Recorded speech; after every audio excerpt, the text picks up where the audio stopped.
नमस्ते जोहार, मैं राजू। आप सब देख रहे हैं 24 झारखंड न्यूज। चलिए जानते हैं सुबह से लेकर शाम तक की तमाम बड़ी खबरों को। पंकज मिश्रा ने कमिश्नर को धमकाया। गंगा नदी हादसे पर कहा था ज्यादा सवाल जवाब मत कीजिए। 1000 करोड़ के अवैध खनन में गिरफ्तार। पंकज मिश्रा ने साहिबगंज में गंगा नदी हादसे के बाद वहां के तत्कालीन कमिश्नर चंद्रमोहन कश्यप को फोन पर हड़काया था। पंकज मिश्रा ने कमिश्नर को कहा था कि वह डीसी साहिबगंज की रिपोर्ट पर ज्यादा सवाल जवाब न करे। ईडी ने अपनी जांच रिपोर्ट में इस बात का खुलासा किया कि ईडी ने बताया कि पंकज मिश्रा के मोबाइल फोन को इंटरसेप्शन पर रखा गया था। 2 जून 2022 को मोबाइल फोन इंटरसेप्शन के दौरान ही पंकज मिश्रा के राजनीतिक शक्ति के दुरुपयोग का मामला सामने आया। उसने दुमका कमिश्नर चंद्रमोहन कश्यप को फोन कर कहा कि वह साहिबगंज से मनिहार कटिहार की फेरी सर्विस को अपडेट करता है। उसने कहा कि साहिबगंज डीसी राम नरेश यादव द्वारा की गई रिपोर्ट पर ज्यादा सवाल जवाब ना करे। विवाहिता को नशे का इंजेक्शन दे बीच सड़क पर फेंक गए ससुराल वाले। 10 लाख रुपए की थी डिमांड। एक विवाहिता सड़क पर बेसुध अवस्था में पड़ी मिली। ग्रामीणों ने उस महिला को उठाकर मायके पहुंचाया। मामला पलामू जिला के सतबरबा थाना क्षेत्र अंतर्गत पोंची गांव स्थित राष्ट्रीय राजमार्ग संख्या 39 का है। मिली जानकारी के मुताबिक यहां ससुराल वाले विवाहिता को नशे का इंजेक्शन देकर भाग गए थे। महिला का माता पिता सतबरबा थाना क्षेत्र अंतर्गत ठेमा गाँव में रहते हैं। इसी वर्ष पीड़िता की शादी राजधानी रांची के लोअर बाजार थाना क्षेत्र अंतर्गत नाजिर अली लेन से हुई थी। पीड़िता का आरोप है कि शनिवार को ससुराल वाले ने उसे पीटा और जबरन इंजेक्शन लगाया। ईडी को लेकर सीएम के बयान पर बीजेपी का तंज। दीपक प्रकाश बोले नाटक ऐसा कि आज़ादी की जंग लड़ी हो। भाजपा के प्रदेश अध्यक्ष दीपक प्रकाश ने कहा कि राज्य के संवैधानिक पद पर बैठे हेमंत सोरेन को वैधानिक संस्थाओं और न्यायालय का सम्मान करना चाहिए। जब ईडी ने उन्हें पूछताछ के लिए सामन जारी किया तो झामुमो और कांग्रेस वालों ने ऐसा राजनीतिक नाटक और बयानबाजी की जैसे वे आज़ादी की लड़ाई लड़कर आए हो या जैसे जनता को राहत पहुँचाने वाला काम करके आए हो। झारखंड में कब होगी मैट्रिक इंटर की परीक्षा, कब तक जमा होंगे परीक्षा फॉर्म, मॉडल प्रश्न पत्र कब होगा जारी।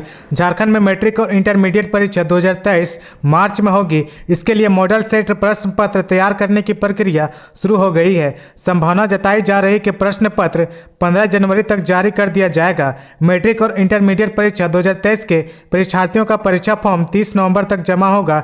विलंब शुल्क के साथ 10 दिसंबर तक फॉर्म जमा हो सकेगा। कॉलेजों ने शिक्षक नियुक्ति की जानकारी नहीं दी। अब राजभवन ने कुलपति से मांगी रिपोर्ट। राजभवन ने अब राज्य के अंगीभूत कॉलेजों में इंटर की कक्षा के लिए नियुक्ति शिक्षकों की जानकारी विश्वविद्यालय से मांगी है। राजभवन ने इस संबंध में सभी विश्वविद्यालयों के कुलपति को पत्र लिखकर नियुक्ति की जानकारी देने को कहा है। इससे पहले राजभवन ने इस संबंध में झारखंड एकेडमिक काउंसिल को पत्र लिखा था। राजभवन के पत्र के आलोक में जैक ने सभी कॉलेजों के प्राचार्य को पत्र लिखकर 2 दिन में जानकारी देने को कहा था, लेकिन 50% कॉलेजों ने जानकारी नहीं दी है।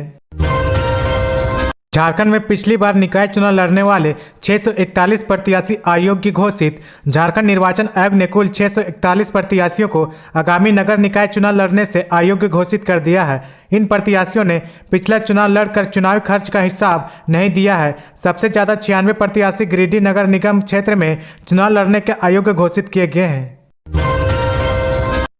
फ्री फायर खेल रहे 2 बच्चे भिड़े, 2 परिवारों तक पहुंची आंच। मारपीट में आधा दर्जन जख्मी। मोबाइल पर फ्री फायर खेल रहे 2 बच्चे के झगड़े की आंच 2 परिवारों तक जा पहुंची। मामला यहां तक बिगड़ा कि 2 पक्षों में जमकर मारपीट हो गई। घटना में आधा दर्जन लोग गंभीर रूप से घायल हो गए। घायलों में महिला और पुरुष दोनों शामिल है। मामला धनबाद जिला के निरसा अंतर्गत MPLOP स्थित भागा बांध का है। लाठी डंडों से हुई इस मारपीट में कई लोगों ने गंभीर चोट आई है। दोनों पक्षों में MPLOP के एक दूसरे के खिलाफ शिकायत दर्ज करवाई है। पुलिस ने मामला दर्ज कर जांच शुरू कर दी है। फुटबॉलर ने पत्नी और बेटे को कुल्हाड़ी से काट डाला, खुद की भी ले ली जान। आदित्यपुर की M टाइप कॉलोनी के क्वार्टर M47 निवासी फुटबॉल खिलाड़ी 51 वर्षीय इमानुएल टेरला ने रविवार को अपनी पत्नी और बेटे को कुल्हाड़ी से मारकर जान ले ली। इसके बाद खुद भी आत्महत्या कर ली। एक ही परिवार के 3 लोगों जान जाने से कोहराम मच गया है। पूरा परिवार नेत्रहाट जिले का रहने वाला था। रविवार के दोपहर बाद से परिवार को किसी के नहीं दिखने पर आसपास के लोगों ने इसकी सूचना पार्षद रंजन सिंह को दी। इसके बाद पार्षद ने पुलिस को बुलवाकर गेट तोड़वाया तो घर में तीनों के शव पड़े थे। पुलिस ने पोस्टमार्टम के लिए MGM भेज दिया। धनबाद में 1,000 नहीं लौटाए तो कर्जदार की पत्नी से किया दुष्कर्म, पुलिस को बताने पर जिंदा जलाने की दी धमकी। कर्ज के 1,000 रुपए वापस नहीं करने पर एक सूबेदार ने कर्जदार की पत्नी से दुष्कर्म किया। घटना बीते शुक्रवार को कुमार धुबी ओपी क्षेत्र में घटी। हालांकि प्राथमिकी रविवार को दर्ज कराई गई। पीड़िता महिला ने पुलिस को बताया कि उसके पति ने कुमार धुबी के बिक्की रविदास से 7,000 रुपए कर्ज लिए थे। झारखंड के कई विवि कॉलेजों की ऑटोनॉमस की अवधि खत्म, फंड पर होगा संकट। झारखंड के कई विवि और कॉलेजों की नेक से मान्यता व ऑटोनॉमस दर्जा की अवधि पूरी हो गई है। यूजीसी के नियमानुसार ऑटोनॉमस का दर्जा नहीं रहने और नेक से मान्यता नहीं रहने के कारण सरकारी अनुदान से वंचित होना पड़ेगा। ऑटोनॉमस विस्तार के लिए प्रक्रिया पूरी करनी होगी। विस्तार नहीं मिलने की इस स्थिति में कॉलेज की डिग्री की वैधता, परीक्षा संचालन व अन्य कामकाज में तकनीकी अड़चनें आ सकती है। यूजीसी द्वारा फंड मिलने की संभावना भी कम हो जाएगी। टाली जा सकती थी सीआईएसएफ और कोयला चोरों की मुठभेड़, इससे पहले भी हुई थी भिड़ंत। कोयले के अवैध खनन में चाल धंसने से मरने वाले मजदूर या फिर बेनेडिक्ट साइडिंग में हुई फायरिंग में मरने वाले युवक कोयला तस्करी के खेल में प्यादे हैं। सरगना पर्दे के पीछे ऐश करते हैं। कोयलांचल में दिन भर 4 मौतों के चर्चा होती रही। बीसीसीएल के जिन 5 एरिया को कोयला तस्करी के लिए चिन्हित किया गया है उनमें ब्लॉक 2 भी है। इसके अलावा 4 और एरिया कुसुंडा, बास्ताकोला, कतरास आदि है। इन एरिया के लिए बीसीसीएल प्रबंधन ने करोड़ों रुपए के सुरक्षा बजट को मंजूरी दी है, जिससे कई तरह के निगरानी उपकरण लगेंगे। पड़ोस के बरोरा एरिया में कुछ दिन पहले सीआईएसएफ और कोयला तस्करों में जबरदस्त भिड़ंत हुई थी। जमीन पहले से तैयार हो रही थी, तब पुलिस प्रशासन या बीसीसीएल की ओर से सतर्कता बरती जाती, शायद बेनेडिक्ट जैसे इनकाउंटर की नौबत नहीं आती।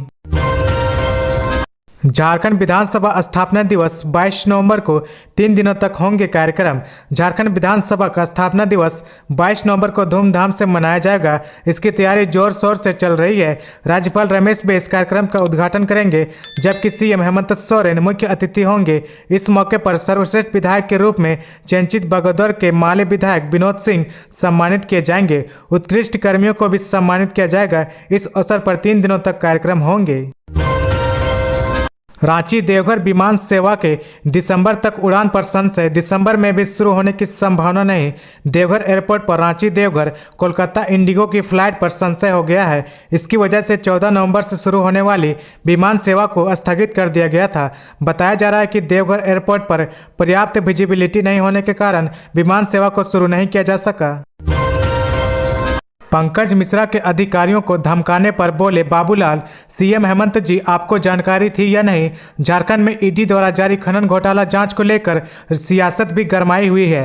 प्रदेश के मुख्य विपक्षी पार्टी बीजेपी हेमंत सरकार पर हमलावार है। बीजेपी विधायक दल के नेता बाबूलाल मरांडी ने इन दिनों विशेष रूप से मुख्यमंत्री हेमंत सोरेन पर जमकर निशाना साध रहे हैं। हालिया मामला मुख्यमंत्री हेमंत सोरेन के विधायक प्रतिनिधि रहे पंकज मिश्रा से जुड़ा है। दरअसल ईडी की जांच में यह बात सामने आई कि पंकज मिश्रा ने दुमका के कमिश्नर को धमकाया था। उसने साहिबगंज में फेरी सर्विस के दौरान जहाज पलटने की घटना की जांच को प्रभावित करने का प्रयास किया था। झारखंड में साइबर अपराधी रजिस्ट्री ऑफिस से निकाल रहे अंगूठे का निशान, उसका क्लोन बना खाते से उड़ा रहे पैसे। साइबर अपराधी हर दिन ठगी का नए नए तरीके अपना रहे हैं। अब जालसाज अंगूठे का क्लोन बनाकर आधार इनेबल्ड पेमेंट सिस्टम से ठगी कर रहे हैं। इस संबंध में साइबर मामलों के अधिकारियों ने बताया कि साइबर अपराधी मुख्य रूप से रजिस्ट्री ऑफिस से अंगूठे का निशान लेकर उसका क्लोन बनाकर संबंधित व्यक्ति के बैंक खाते से AIPS के जरिए निकासी कर लेते हैं। इस गिरोह का सिंडिकेट पूरे देश में फैला हुआ है। रांची के एक व्यक्ति के खाते से राजस्थान से पैसे निकाल लिए गए। चूंकि इस प्रकार का साइबर अपराधी अभी पकड़ा नहीं गया, इस कारण यह स्पष्ट नहीं हो पाया कि वह कैसे राशि की निकासी करते हैं।